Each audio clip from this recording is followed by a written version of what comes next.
மழைக்கு பிறகு ஒரு சிறு நாவல். புதுச்சேரி அருகிலுள்ள ஒரு சிறிய கிராமத்தில் வாழ்ந்தாள் மீனா. அவள் வாழ்க்கை எளிமையானது. காலை பள்ளிக்கு செல்வாள், மாலை வீட்டுக்கு வந்து தாய்க்கு உதவுவாள். ஆனால் அவள் மனதில் ஒரு பெரிய கனவு இருந்தது. எழுத்தாளராக வேண்டும். ஒரு நாள் பழைய புத்தகத்தில் ஒரு கடிதம் கிடைத்தது. அந்த கடிதத்தில் உன் கனவை யாரும் காப்பாற்ற மாட்டார்கள், நீயே காப்பாற்ற வேண்டும் என்று எழுதப்பட்டிருந்தது. அந்த வரிகள் மீனாவின் வாழ்க்கையை மாற்றின. அவள் தினமும் கதைகள் எழுத தொடங்கினாள். கிராம மக்கள் சிலர் சிரித்தனர். இதெல்லாம் எழுதினா சாப்பாடு கிடைக்குமா என்று கேட்டார்கள். ஆனால் அவள் நின்றுவிடவில்லை. ஒரு வருடம் கழித்து சென்னை நடத்தும் சிறுகதை போட்டியில் அவள் முதல் பரிசு பெற்றாள்.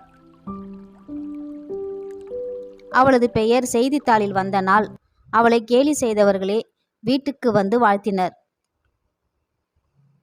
அந்த இரவு மீனா வானத்தை பார்த்தாள். மழை நின்று விட்டது. ஆனால் அவள் வாழ்க்கை அப்போதுதான் ஆரம்பித்தது.